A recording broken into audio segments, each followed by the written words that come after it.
You do not need to be famous to start a podcast. You just need a story, a message, or a business that deserves to be heard.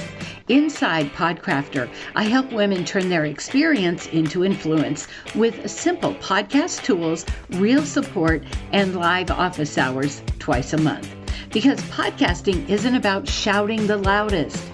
It's about creating connection, building authority, and making an impact. I'm Lori Hardy, and I'd love to help you finally launch the podcast that's been sitting in your heart. Sharing hope and light with parents that are in that, what I call the waiting room. Their child has walked away. They may know why, they may not, but they seem to get kind of stuck, Lori, in that waiting room. If you just picture like a hospital waiting room, nobody wants to be in that room. You know, the chairs are hard and the magazines are old and you wish you could just leave.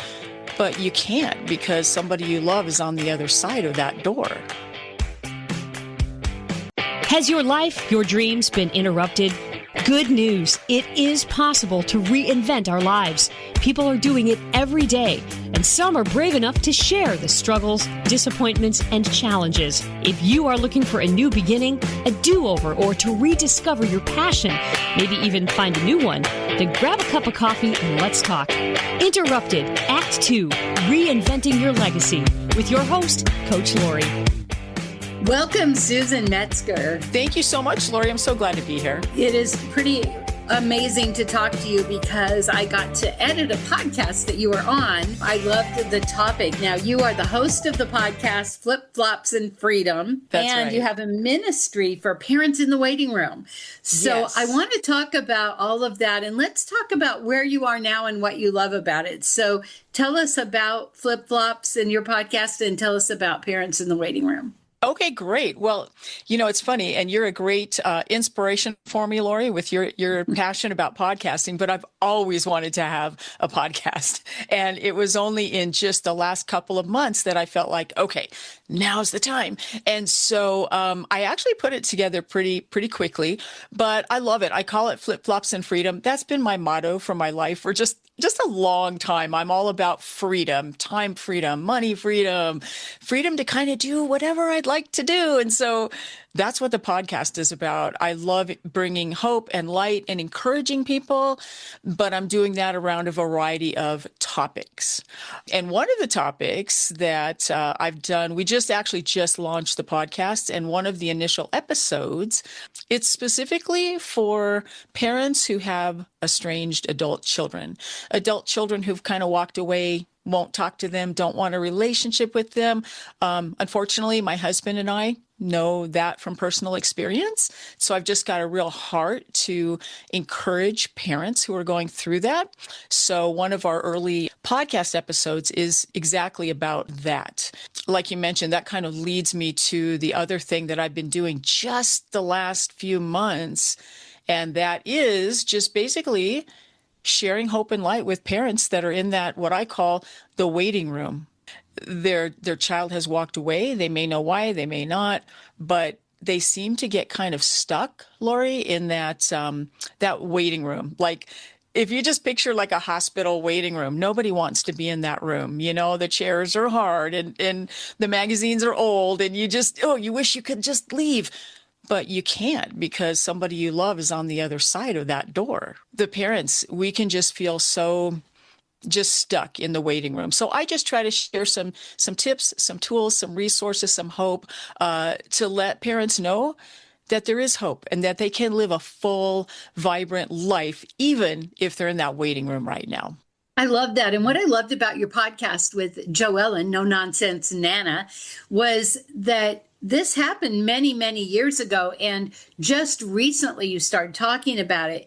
And when I talk about podcasting, I talk about how important our story is, because if we share our pain from a place of scars versus wounds, somebody might be able to relate and say, me too. And that's kind of what happened to you, right? Oh my gosh, in a big way, Lori, that's exactly it. For 23 years, I haven't talked about having an estranged child who walked away. I haven't. And through a series of circumstances, it was brought to my heart and my mind in a big way. Well, it was interesting, and I'll just share this short little story. I got a phone call from a friend of mine. It was actually about 5 weeks ago, and she was asking for a phone number of our pastor. And I said, sure, I can give you that, but they're out of the country right now. And I said, can I help you with something? And her story came out of how she has an adult daughter. She lives right up the street from her grandchildren, and her daughter won't let her see the grandchildren, and she's heartbroken. And Lori, what happened is I said, you know what? Did you know that I'm dealing with the same thing? And she was shocked. She was just shocked. And that was an eye opener for me, because I realized even some of my closest friends had no idea. And the next day I talked to another friend, and she shared a similar story. So I thought, you know what? I invited those two ladies over to my house. I said, do you want to have coffee? Let's just talk, because we all talked about how alone we felt in that. And for whatever reason, we didn't discuss it with anyone. So they said, sure. So I thought, you know what? And we live in a tiny little town, Lori, about 5,000 people. I thought, if there's two of us, maybe there's a couple more people that might be dealing with this. And I put a little post on Facebook that said, hey, my husband and I have been struggling with this for 23 years.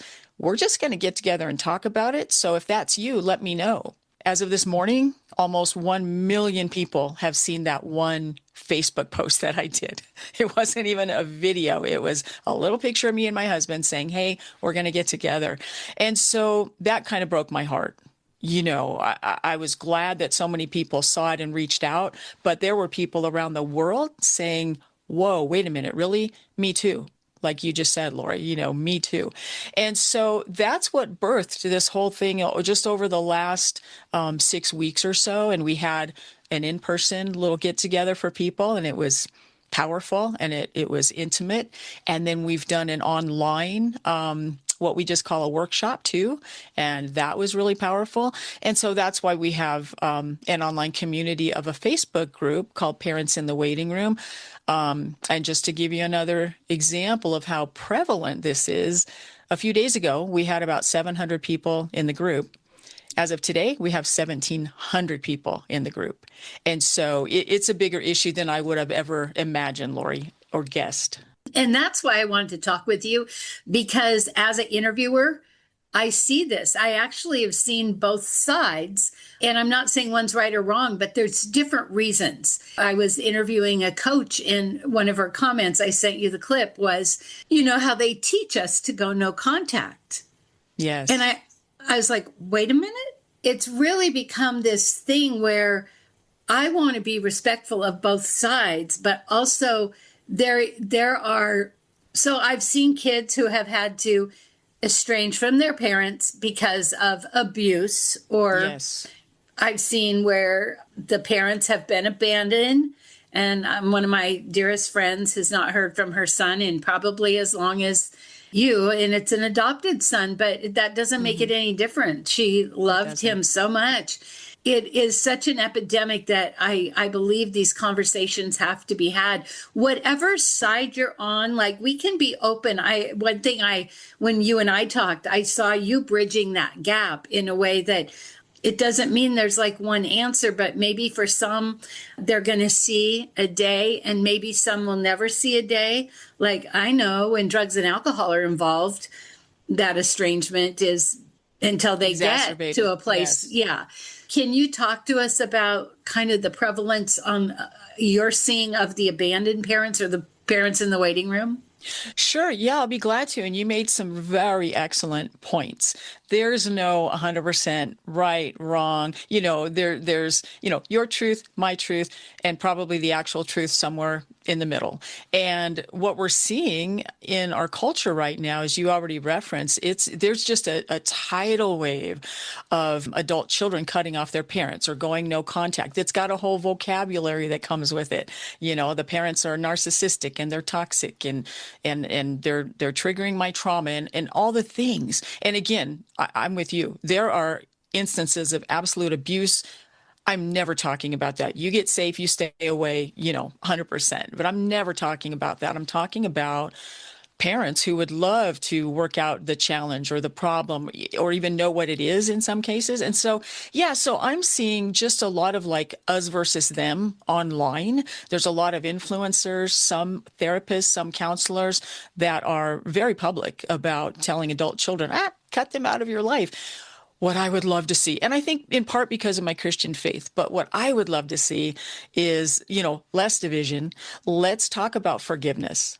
Let's talk about the issues like grace and mercy. Let's talk from the parent's point of view. Give me a chance to apologize. No one needs to tell me I was an imperfect parent. I could tell you I'm harder on myself than anybody could be. I would love a chance to, hey, do I need to apologize or make things right? What can we do? And the same thing for the adult child. I think we've come so far from valuing just the family unit, that this is a big part. We're seeing a big part of that. And so I feel bad for the parents because, especially if they're not aware of this whole what's happening in the culture, they don't know what's going on. And they're not only dealing with now just their pain with their child, but they're swimming against this tide of culture. And it feels you can feel powerless. You're trying to swim against the tide, basically. So what I want to do and what we are doing in our group is we're trying to do it just a little bit differently. Everybody can be real and share their story. And sometimes that means you're angry, you're hurt, you're frustrated, all the things. But let's not bash our own children or adult children as a group. Let's really try to work towards peace. And you mentioned some families will reconcile and some won't. And in fact, the stats as of right now say about 95% of adult children will not make the effort to reach out to the parent. And so having said that, to me, that doesn't mean there's no hope. I always have hope. I believe God is a God of miracles. I believe that our circumstances can change in an instant.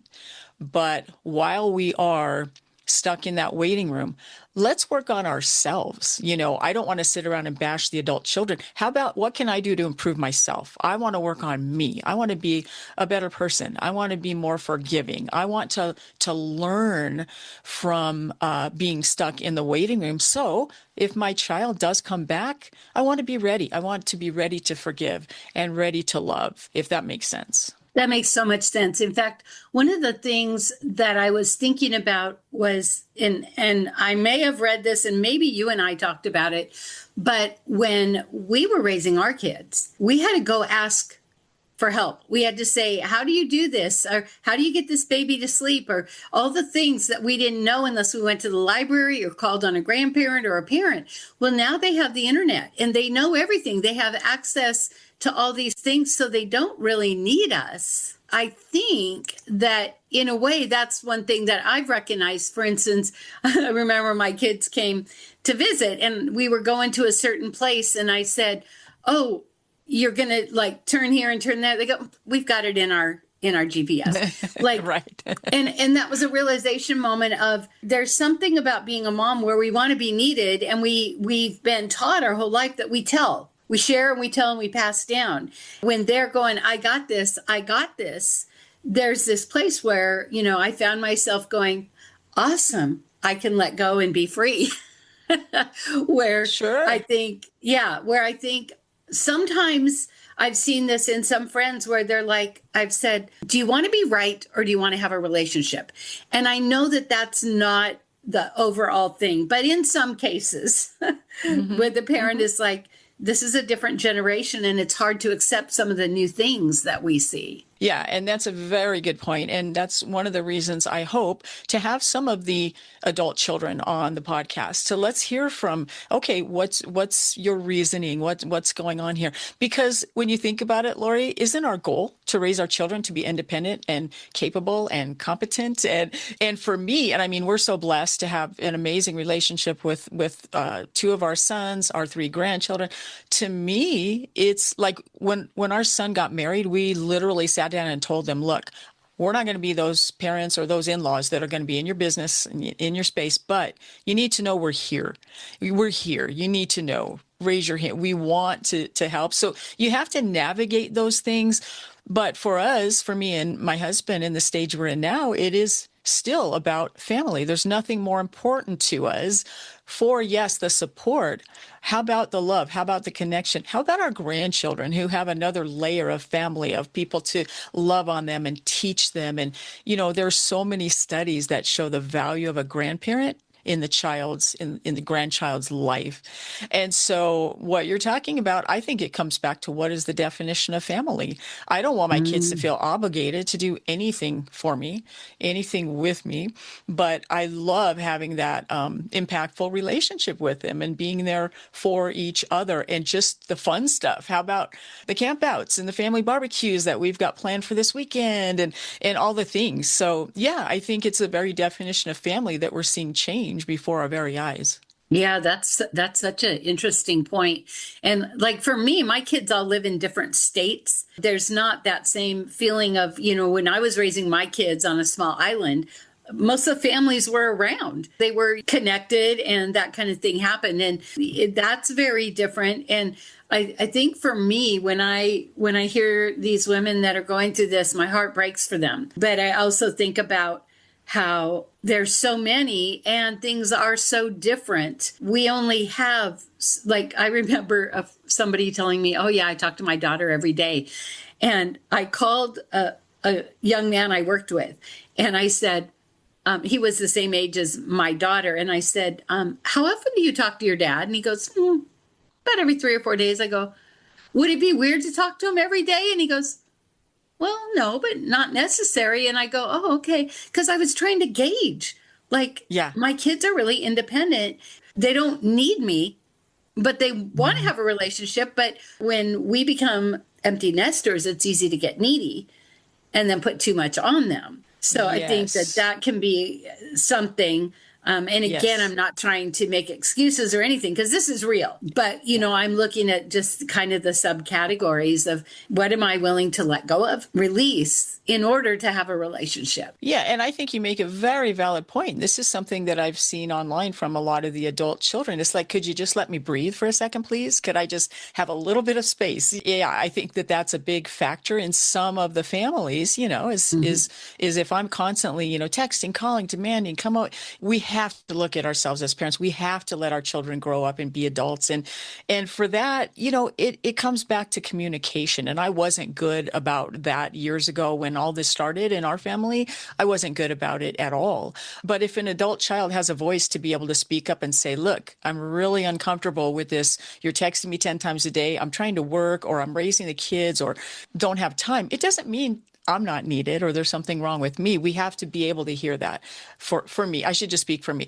I've got to be able to hear that if that's a challenge that I'm causing in the relationship. Yeah. And I believe it's very valid. It's very valid. Our youngest son moved across the country and we're extremely close to him. How often did we talk? It's once in a while. Why? Because he's busy. He's working. They're in the middle of selling a house. He's just got life. I can't take that on me to go, oh, I feel so upset he's not calling more. No, we stay in touch and he's very intentional about regular phone calls, but it's not every day, and we'll fly out and visit him. He flies out to visit us, but it really takes that. Respect, I think, is what you're talking about. I think that we as parents have to respect our adult children if we know what they're looking for. Yeah, and some things we just do out of habit. I remember when my first one was born, they said, we don't want you to give her any sugar. And that means M&Ms or if I'm having a snack in my car. And I thought, okay, I have to respect that. And then it made me look at, I have little snacks around all the time. And I had to think about that and not, I'm the grandma, I do what I want. This is important to you. It's something you've decided, and I want to be respectful. I have seen people who have been really amazing, loving people, and they are not allowed to see their grandkids. In fact, their grandkids have been influenced and have fear of them. And just recently, one of those situations, the granddaughter is now in her 20s, and has never had contact. The grandma actually raised her.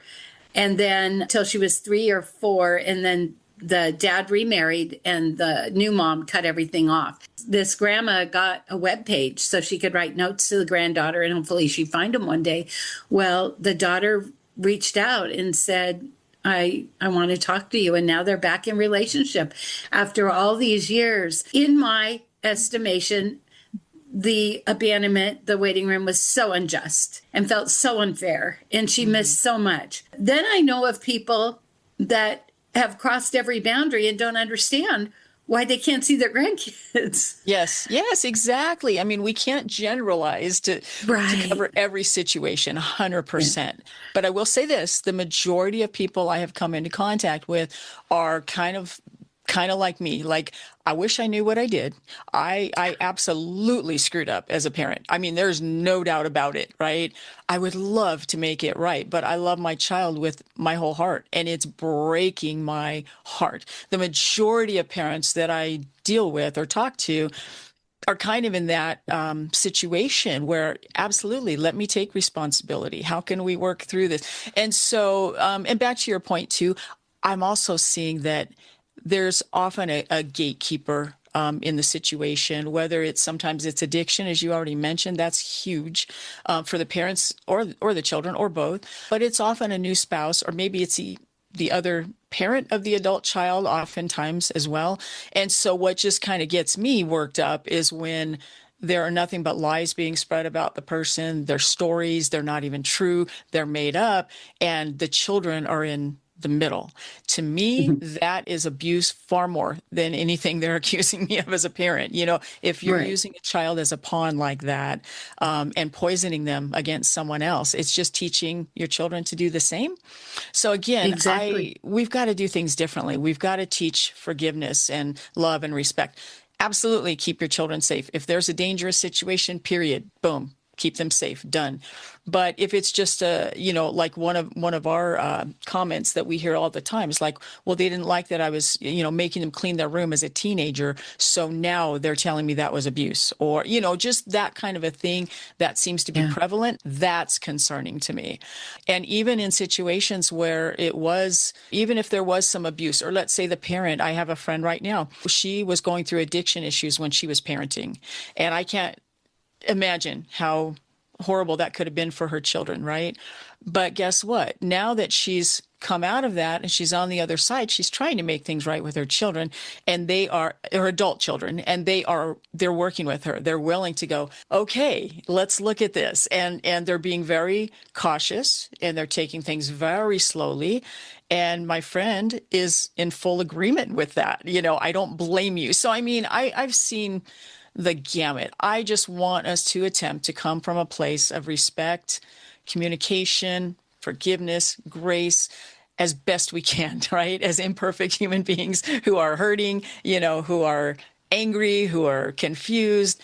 For me personally, that's the goal. The one thing that I think is so amazing about your story is that you're giving people a place to share their story. I remember one time it was a women's networking group, a business thing during COVID online, and we always talked business. And one person said, I'm really struggling because my daughter won't talk to me. What happened was another lady goes, oh my goodness, me too.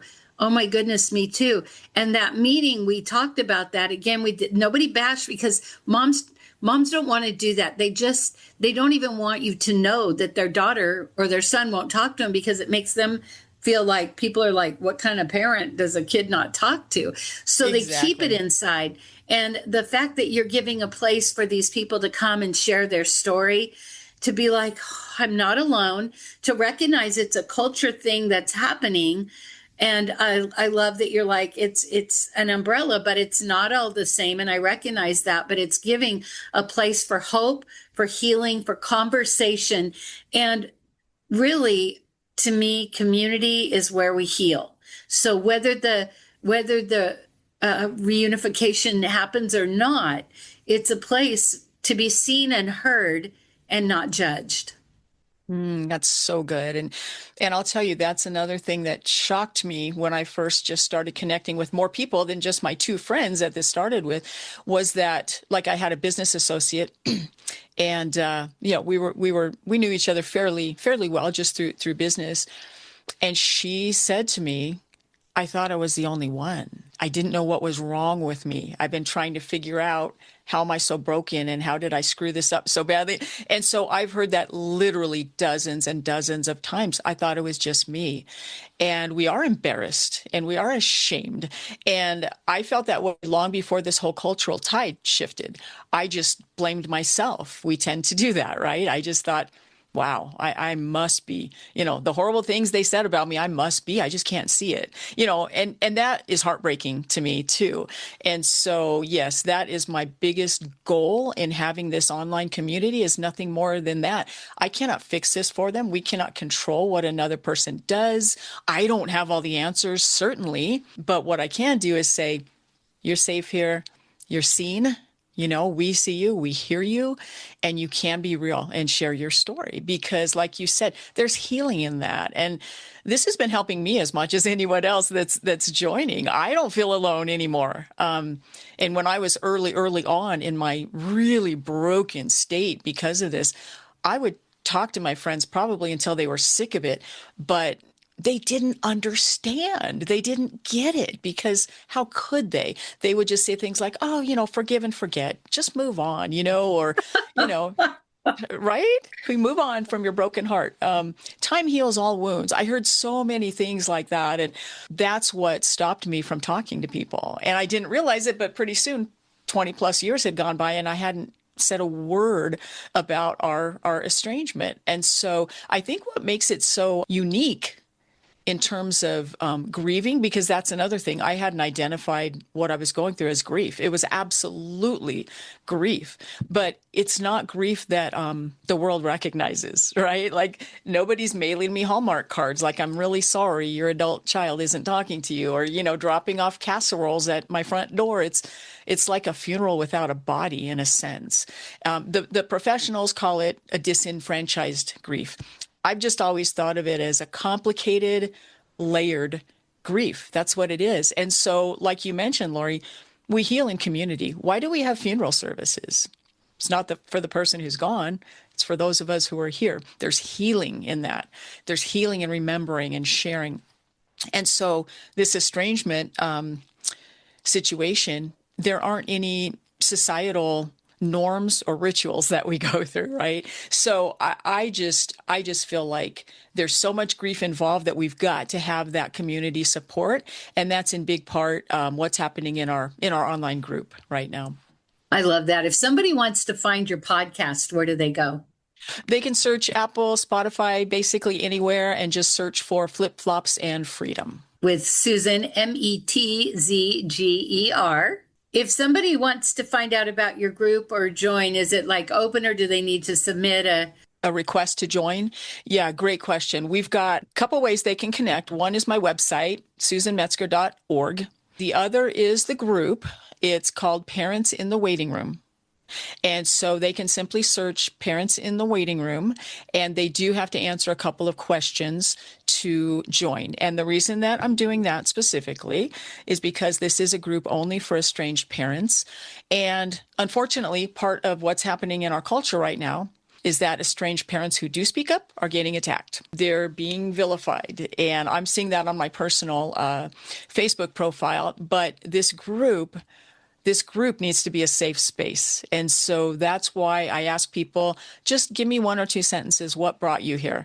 And number one, it's heartbreaking just reading those. I'm not even kidding. Like I said, we've had over 1,000 requests to join the group over the last few days, and I'm looking at every single one, and it is heartbreaking. But the reason we ask is because you can tell, even in one or two sentences, if this is really an estranged parent. It is obvious, sadly obvious. Moms, dads, grandparents are welcome to join the group if they're going through this estrangement. I've had quite a few questions about, do you have to be a Christian to join the group? No, everyone's welcome. I am a Christian. That comes across in things I share, but it's a very faith-friendly space. Absolutely everyone is welcome to join. And we're just there just to let everybody feel heard and just to bring some support to each other. And then we also do have some resources. We've done some workshops. We've got an online small group coming up.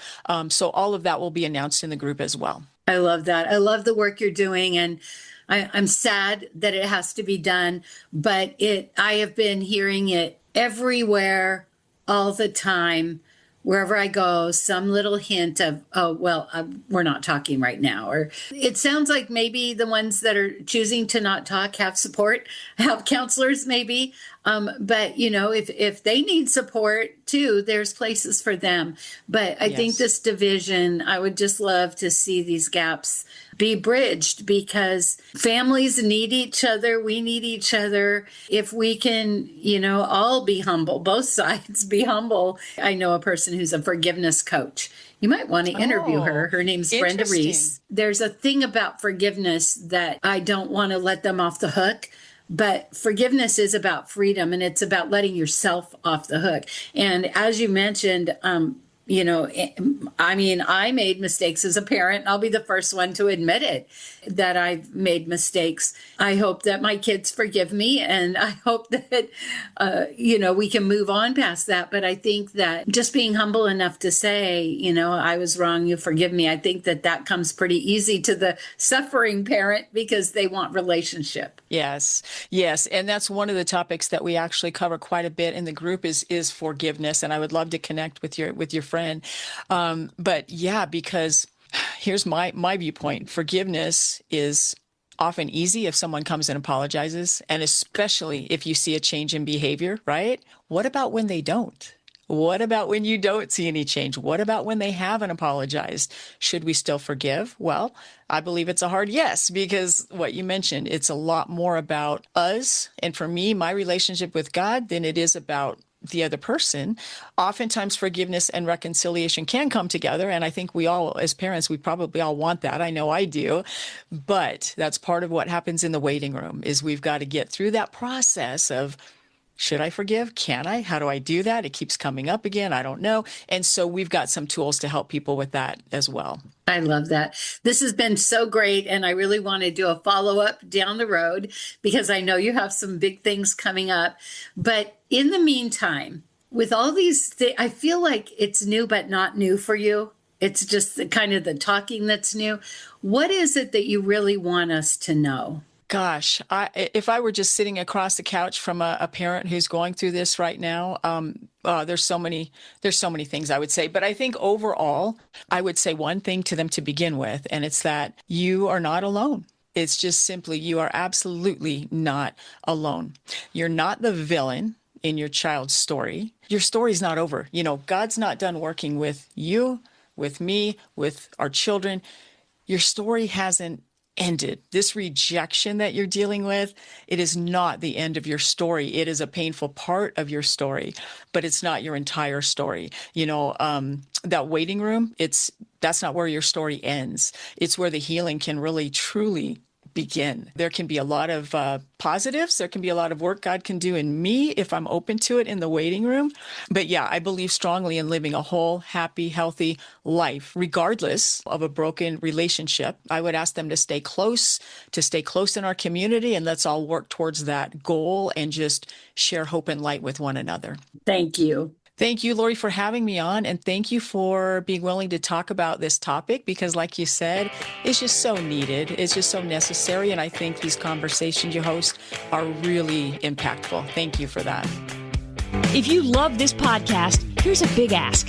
Will you share with your friends and family, subscribe, give us a review, and a 5-star rating so that others looking to reinvent their lives will be able to get the help they're looking for? Thank you in advance.